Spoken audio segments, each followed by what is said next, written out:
பொடி மசாலா ஐட்டம்லாம் நல்லா வறுத்து சுத்தமா நம்ம வீட்டுக்கு எப்படி செய்வோம் அதே மாதிரி நாங்க செஞ்சு எல்லாருக்கும் கொடுத்துட்டு இருக்கிறோம். நம்மளே வீட்டுல கெமிக்கல் எதுவுமே இல்லாம இயற்கையான ஒரு சோப்பு. ரெடிமேட் இட்லி மாவு. Without idli, there is no chutney. முருங்கை பொடி, பிரண்டை பொடி, 500 சர்க்கரை இருந்தாலும் நார்மலுக்கு 100க்கு 100 கொண்டு வர்ற சர்க்கரை கண்ட்ரோல் பவுடர், நிறைய சத்துக்கள் நிறைந்த சத்து மாவு, செட்டிநாட்டு பிரியாணி மசாலா, பருப்பு பொடி, கருவேப்பிலை இட்லி பொடி, செட்டிநாட்டு சாம்பார் தூள், ரசப்பொடி, மாங்காய் ஊறுகாய், 12 விதமான மூலிகையை சேர்த்து காய்ச்சி எடுத்த ஹேர் ஆயில், ஆவார அரப்பு பொடி. இந்த பொருள் எல்லாம் உங்களுக்கு வேணும்னா கீழே இருக்கிற வாட்ஸ்அப் நம்பருக்கு கேட்டு வாங்கிக்கோங்க. எல்லாருக்கும் வணக்கம். பங்குனி மாசம் நல்ல வெயில், என்ன சாப்பிட்டாலும் தண்ணியா தாவ எடுக்குது. அதுக்காக இன்னைக்கு வந்து குழு குழுன்னு ஒரு ஐஸ் தான் செய்ய போறோம். அந்த ஐஸ் நல்ல ஹெல்த்தியானதா செய்யலாம் அப்படின்னு சொல்லிட்டு இன்னைக்கு ஒரு டிஃபரன்ஸான ஒரு ஐஸ் தான் செய்ய போறேன். வாங்க நல்லா குழு குழுன்னு சூப்பரான ஐஸ் எப்படி செய்யறதுன்னு பார்க்கலாம். அதுக்கு முன்னாடி நம்மளுடைய சேனலை சப்ஸ்கிரைப் பண்ணாலும் சப்ஸ்கிரைப் பண்ணி வச்சுக்கோங்க. பக்கத்துல இருக்கிற ஆளுங்கிற பெல் அமுத்தி வைங்க. நாங்க போடுற வீடியோலாம் உங்களுக்கு உடனே கிடைக்கும். பாருங்க, வாயிலெல்லாம் புண்ணா இருக்குது. என்னடா இப்படி இருக்கேன்னு நினைக்காதீங்க. எனக்கு வந்து வாயம்மா போட்டு ஒரு வாரம் ஆச்சு. இப்பதான் தண்ணி விட்டுருக்குறேன், கொஞ்சம் பரவாயில்லை. பாருங்க, நல்லா ஆறிடுச்சு.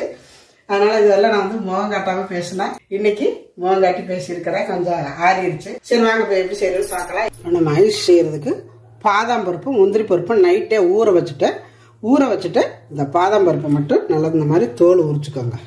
வச்சுருந்தா இப்போ தோல் உரிச்சாச்சு.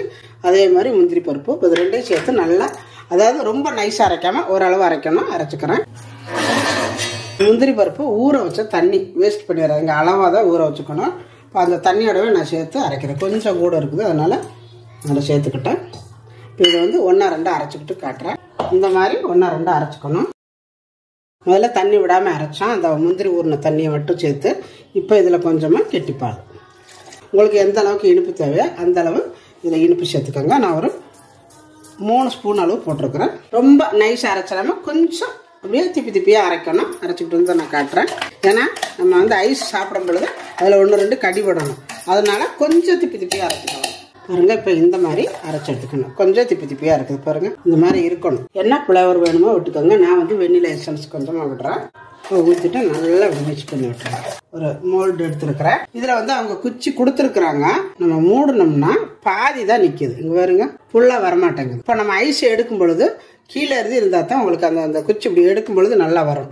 இதை எடுத்துட்டீங்கன்னா உங்களுக்கு நல்லா லெந்தா கிடைக்கும். உள்ள அமுத்தி விட்டீங்கன்னா இது வந்துடும்.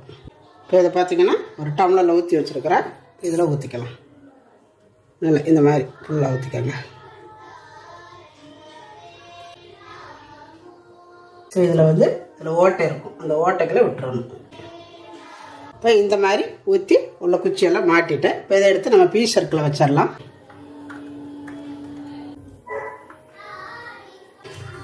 ஒரு கவர் போட்டு க்ளோஸ் பண்ணிக்கலாம். ஒரு 5 மணி நேரம் இருக்கட்டும், நான் அப்புறம் காட்டுறேன்.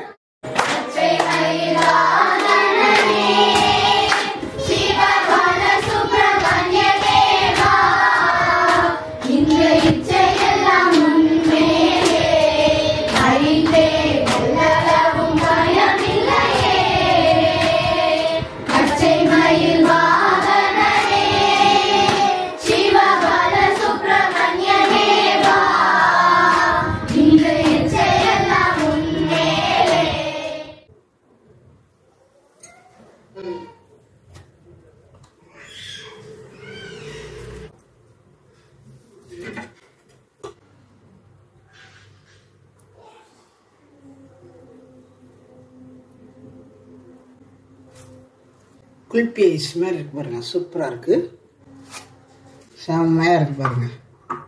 பாருங்க ஐஸ் எவ்வளவு நல்லா வந்திருக்குன்னா சூப்பரா இருக்குது. பாதாம் முந்திரி பால் எல்லாம் சேர்த்து செஞ்ச ஐஸ். இது வந்து இந்த வெயிலுக்கு நல்லா குழு குழுன்னு இருக்கும், நல்லா எனர்ஜியாகவும் இருக்கும். கண்டிப்பாக நீங்களும் ஒரு முறை இது மாதிரி செஞ்சு பாருங்கள். அந்த குழந்தைகளுக்கெல்லாம் இந்த வெயிலுக்கு இது மாதிரி செஞ்சு கொடுங்க, நல்லாயிருக்கும். பாருங்கள் எவ்வளோ நல்லா இருக்குன்னு ஐஸ், நல்லா அப்படியே குளிப்பி ஐஸ் மாதிரி நல்லா இருக்கு பார்க்குறதுக்கு.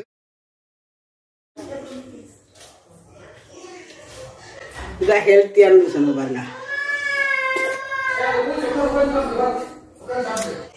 சூப்பரா இருக்குங்களா. அதாவது அந்த காலத்துலலாம் சேமியா ஐஸ்ன்னு கொண்டு வருவாங்க, நாங்களாம் வாங்கி சாப்பிடுவோம். சேமியாவை போட்டு கொண்டு வருவாங்க. அது மாதிரி சாப்பிட்றதுக்கு நட்ஸோட நல்லா இருக்கு. நல்லா இந்த வெயிலுக்கு எப்படியெல்லாம் நம்ம ஹெல்த்தியாக நல்லா எனர்ஜியாக குழுன்னு எப்படி சாப்பிடலாமோ அந்த மாதிரிலாம் செஞ்சு சாப்பிடுங்க. இந்த வீடியோ பிடிச்சிருந்தா லைக் பண்ணுங்கள், ஷேர் பண்ணுங்கள், செட்டிநாடு சமையலுக்கு சப்ஸ்கிரைப் பண்ணுங்கள். நன்றி. வாழ்க வளமுடன்.